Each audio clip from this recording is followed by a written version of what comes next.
I'm Marissa, 28, the daughter everyone always overlooked. While my sister basked in my parents' praise, I quietly built my own fortune as a financial analyst. No fancy cars, no Instagram bragging, just results. Last night in Chandler, Arizona, I walked into our family dinner in my everyday jeans and a plain top, letting them all believe I was still the simple one. But then right at this table, my mom snatched my sister's brand new car keys and threw them straight at me. "Idiot, watch and learn," she said as everyone smirked. The keys hit the floor, and so did every ounce of patience I had left. My sister bragged about her leased luxury SUV, and everyone nodded like she was some kind of self-made genius. Meanwhile, my success had been invisible for years, and they loved keeping it that way. I stayed quiet, picked up the keys, and calmly smiled. But inside I was done. Done being small. Done letting them laugh at me. Then right as the table went silent, there was a knock at the door. "Oh, that's for me," I said, standing up. And when they saw who was waiting outside, their faces went pale. Before I tell you what happened next, and trust me, it changed everything, drop a comment telling me where you're watching from, and hit that follow, if you've ever had to prove everyone wrong in your own family. Growing up in Chandler, Arizona meant navigating a middle-class life where every dollar counted. Our family squeezed into a 3-bedroom house in a quiet suburb, with Dad Marcus working long hours as a sales manager at a local dealership, and Mom Dawn handling part-time receptionist duties, plus weekend shifts to make ends meet. Money talks were tense, but they always found ways to support us kids. Mostly my older sister Brandy, who was 3 years ahead of me, and the undeniable star. From elementary school on, Brandy brought home straight A's and sports trophies that Mom and Dad displayed prominently in the living room. I remember parent-teacher conferences where they'd glow over her teacher's praises, calling her a natural leader with endless potential. When it came to my turn, the feedback was lukewarm. "Marissa's doing okay, but she could push harder."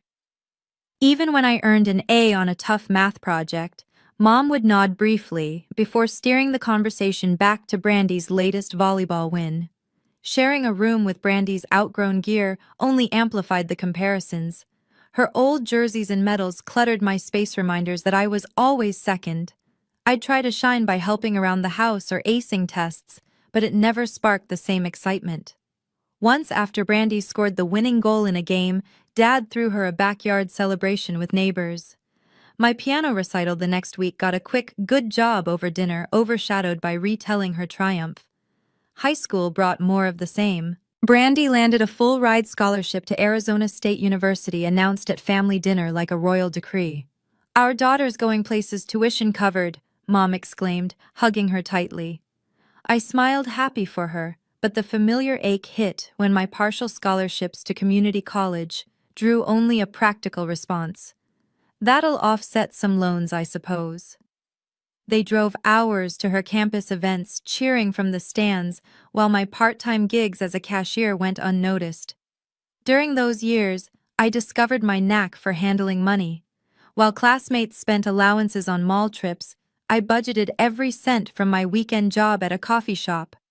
By junior year, I'd saved enough to open a small savings account, researching basic investments online. I kept it quiet, knowing sharing would invite awkward laughs or pivots to Brandy's ambitions. When I paid off a minor expense early, Dad chuckled, "Nice, but Brandy's dealing with bigger loans for her degree." So I stopped mentioning it. Instead, I funneled earnings into low-risk stocks and CDs, watching my modest fund grow. By graduation, while peers faced debt, I had an emergency stash and plans for more. Living simply allowed me to build without fanfare, a quiet rebellion against the spotlight always on Brandy. Nolan, Mom's younger brother, who visited occasionally, noticed my focus, but promised to keep my progress under wraps when I confided in him during a family BBQ. Those early lessons in Chandler shaped everything, teaching me that real success didn't need applause. But as the favoritism piled on, so did my resolve to prove myself on my own terms, away from their judging eyes.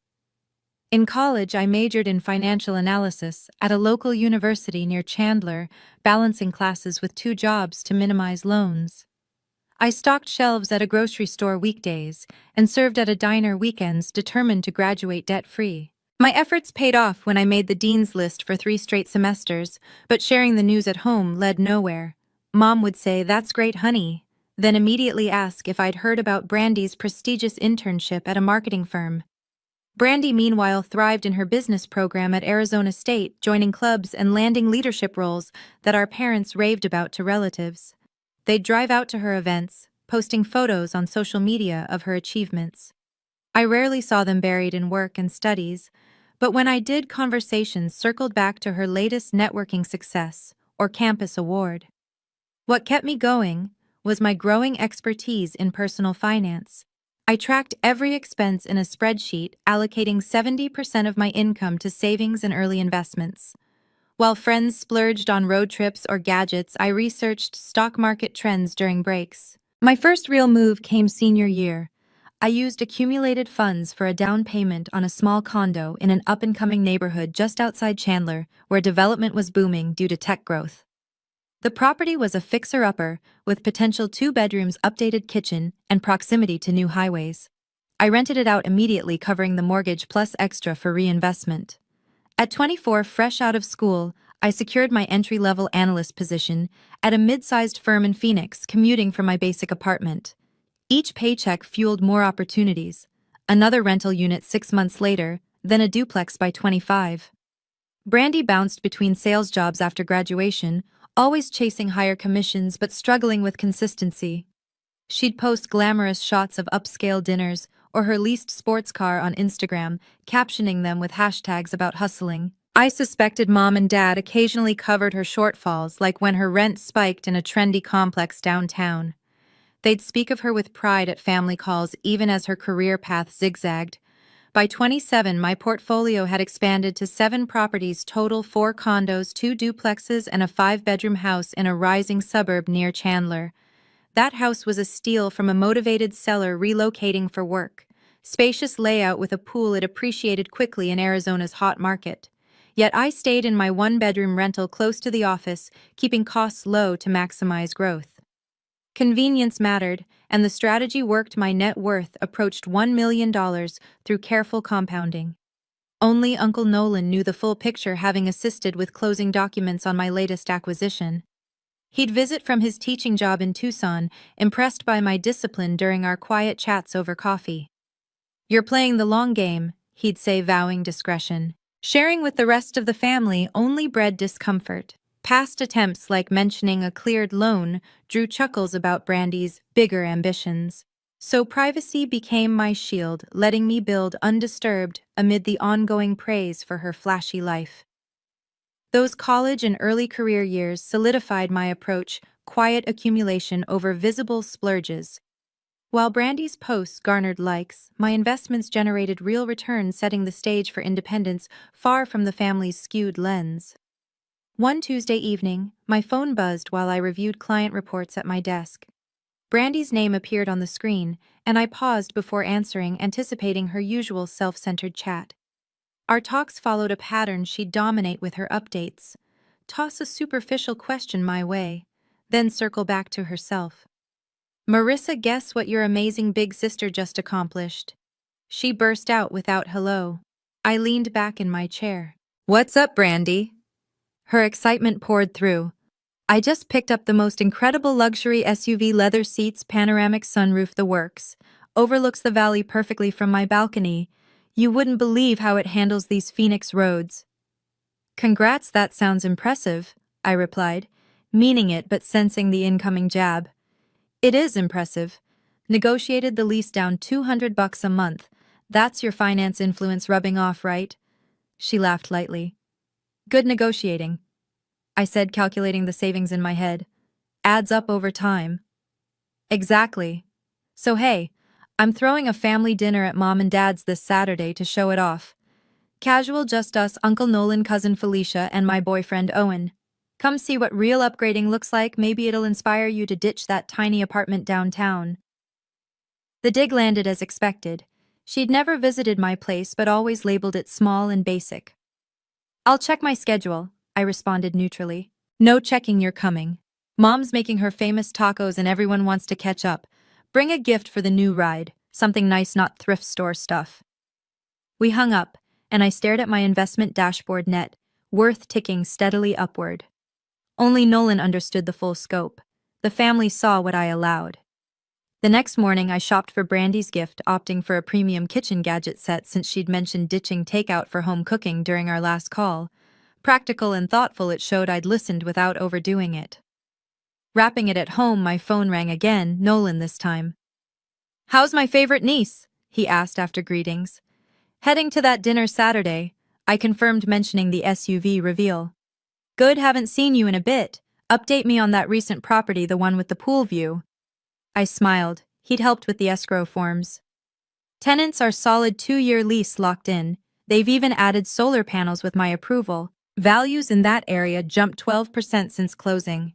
He whistled. "Smart move as always. Your folks still in the dark about the whole empire." I sighed. "Yes, and I'd like it to stay that way." "Your call," he assured. "Though one day, they might appreciate it." We chatted more about his retirement plans before wrapping up. Deciding on attire took longer than usual. I settled on fitted jeans, a neutral sweater, and simple earrings, understated pieces that blended in. No need for flash. My worth wasn't in appearances. Saturday arrived clear and warm, typical Arizona fall. I loaded the gift into my reliable Honda and drove the 20 minutes to Mom and Dad's house in Chandler's familiar streets. Pulling up, I spotted Brandy's gleaming SUV in the driveway, already drawing neighbor glances. Deep breath in, I grabbed the package and headed to the door, bracing for the evening's predictable dynamics. Little did I know this gathering would force everything into the open. Saturday evening unfolded under a clear Arizona sky.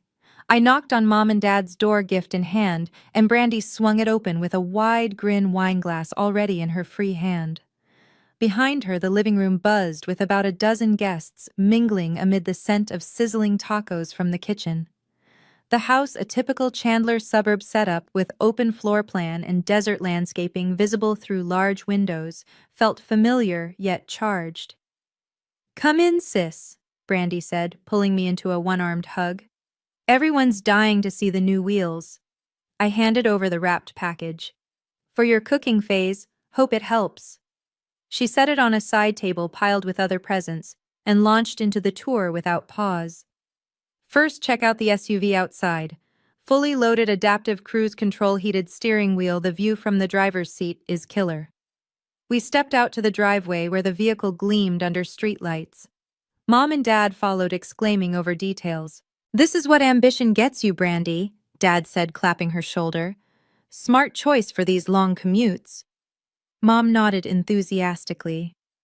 "So proud, finally upgrading like you deserve." They turned to me. "Marissa, when are you trading in that old Honda? Time to step up, don't you think?" I forced a smile. "My car's reliable for now." Brandy chuckled. "Reliable is code for boring. Come on, live a little." Owen, her boyfriend, standing nearby with a beer, added a nod. "Yeah, this baby's a game changer." Cousin Felicia, chatting with another relative, glanced over with mild interest. Back inside, we gathered around the dining table as Mom served plates of tacos, rice, and guacamole.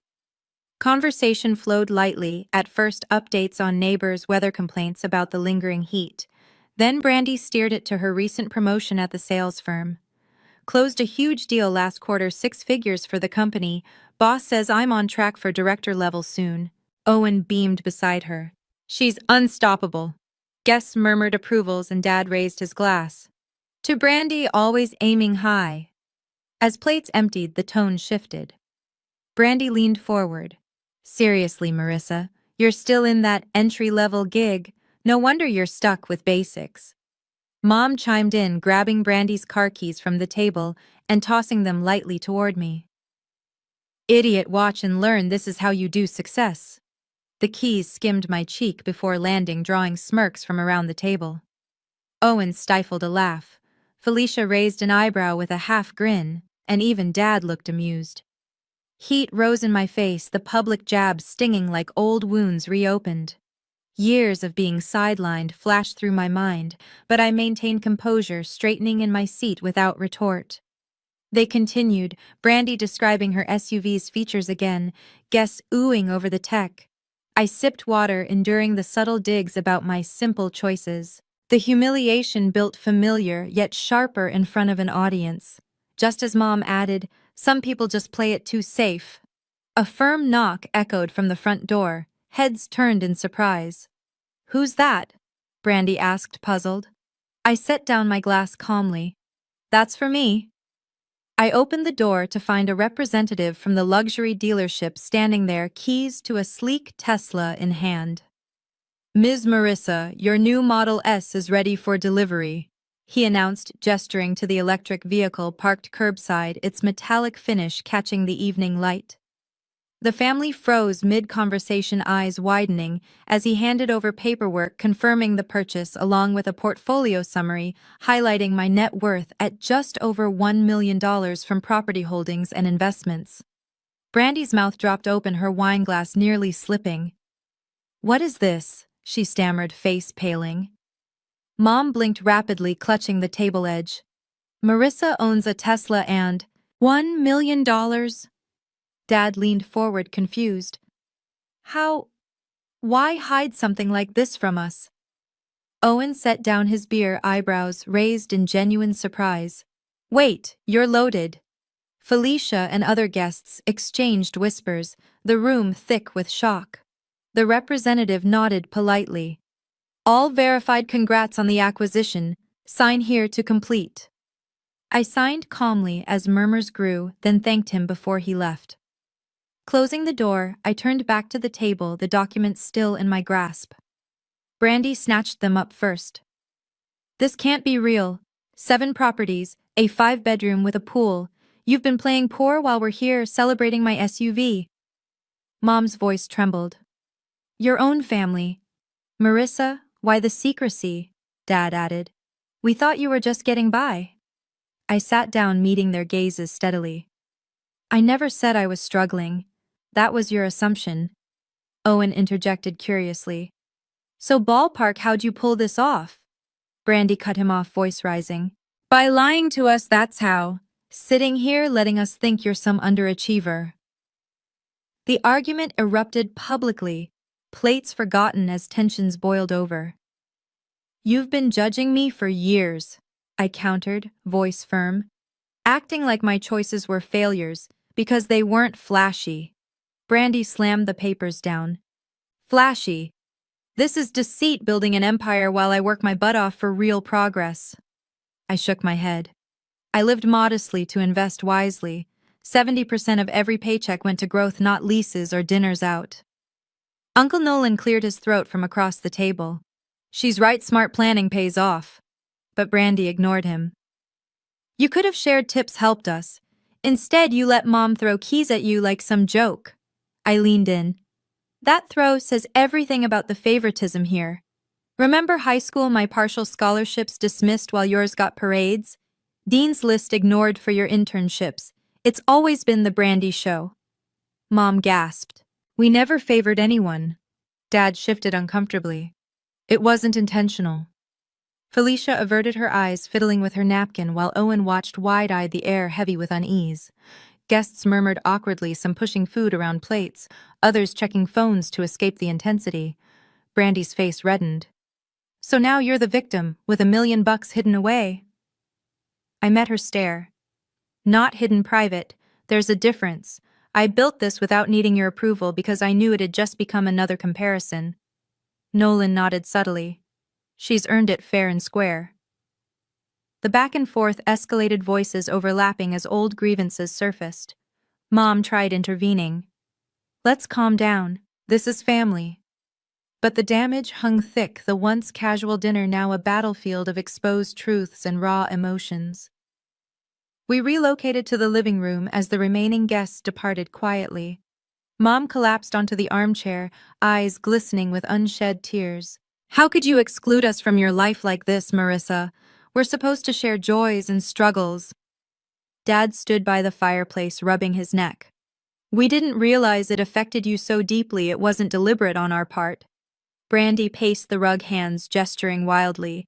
"You humiliated us in front of everyone, acting broke while hoarding a fortune. Do you enjoy making me look bad?" Owen, perched on the ottoman, piped up directly. Seriously, what's the actual number on that net worth? Must be way over $1 million with that setup. Felicia had already left, but her earlier discomfort echoed in the empty seats. My pent-up irritation surged forward, voice steady, but laced with years of resentment. Exclude you. You've sidelined me since childhood, turning every conversation into your spotlight. My job promotions ignored. My savings goals laughed off as penny pinching while you got help with rent. Nolan sat quietly, offering a supportive glance but staying neutral as voices rose. Mom's eyes welled up. That's not fair, we celebrated both of you. Dad nodded. Any favoritism was unintentional, just how things played out. Brandy interrupted sharply. Unintentional, she's twisting it to play victim now that her secret's out. Owen added, if you're so successful, why not share the wealth? Family helps family. The words ignited my core anger. Share like how you all helped me. Driving to Brandy's games but skipping my graduations because of scheduling conflicts. Bragging about her deals but joking my analyst role was number-crunching drudgery. I didn't need your validation, I built security on my own. Nolan finally spoke up. She's got a point. Maybe listen instead of defending. But defenses hardened. Mom shook her head. We never meant harm. Dad echoed. Let's not throw away bonds over misunderstandings. Brandy crossed her arms tighter. Misunderstandings. This feels like revenge for imagined slights. The cycle of denials clarified my path. You won't own the pattern, so I'm done forcing change. No more contact, it's best for my well-being. Brandy laughed bitterly. Cutting us off over this? Mom reached forward pleadingly. Don't do that, we can work through it. Dad's voice cracked. Marissa, please reconsider. Owen stayed silent now, glancing between us uneasily. Nolan met my eyes with quiet understanding but didn't push further. I gathered my things, the decision settling like a long overdue release. I've thought plenty. Goodbye. Walking out the door clicked shut behind me, severing ties that had weighed me down for too long. Driving back under the starry desert sky, lightness mingled with ache. The confrontation had stripped away illusions, leaving me free but scarred. No regrets lingered. Self-preservation demanded this step. The morning after, my phone lit up with notifications before I finished coffee. Texts from Mom expressed shock mixed with half-hearted apologies. We were blindsided last night, let's talk soon. Dad's message echoed similar sentiments. Didn't mean to hurt you, call when ready. Brandy's was sharper. That stunt was low, but family forgives, right? I read them once, then ignored, deleting the thread to start fresh. Over the following weeks, silence from my end created ripples. Relatives reached out sporadically. Nolan checked in supportively, sharing he'd distanced himself from gatherings at Mom and Dad's. Felicia mentioned avoiding calls, uncomfortable with the fallout. In Chandler's close-knit suburb circles, word spread quietly, leaving Dawn and Marcus increasingly isolated. Without the usual family support network, their social life dwindled. Neighbors noted fewer visitors, and the loneliness common in sprawling Arizona communities set in, amplifying their emotional strain. Brandy's Genti festered into professional missteps. At her sales firm, she began complaining to colleagues about unfair advantages in life, subtly referencing my reveal during team meetings. When a coworker landed a big client, she accused favoritism, openly sparking arguments that escalated to HR. Within 2 months, she was let go for creating a toxic work environment, common in competitive American offices, where interpersonal drama affects performance reviews. Job hunting proved tough. Her resume showed instability, and without family backing, she struggled with bills, eventually downsizing her apartment. Owen, witnessing the family's raw dynamics that night, pulled away gradually. He texted Brandy a week later. The vibe at dinner showed issues I can't ignore, need space. Their 8-month relationship ended formally over coffee, him citing the intense negativity as a deal-breaker. In Phoenix's dating scene, he moved on quickly while Brandy posted vague social media updates about learning from betrayals. Her follower count dipping as authenticity questions arose. Meanwhile, I channeled energy into expansion. With the drama behind, I acquired an eighth property, a commercial space in a growing Chandler district, leveraging rising values from local tech influx. My analyst role led to a promotion overseeing a team, and I started mentoring junior colleagues on budgeting basics during lunch sessions. Even began an anonymous blog on financial independence, sharing tips for young professionals navigating family pressures, finding fulfillment in guiding others toward stability. The severance brought clarity. True success thrives without toxic ties. In America's individualistic culture, cutting harmful relations protects mental health, allowing focus on personal growth. I learned self-reliance in finance mirrors emotional boundaries, both compound over time, yielding freedom no validation can match. While scars remain, the value of self-protection outweighs lingering pain, a lesson for anyone trapped in unbalanced dynamics.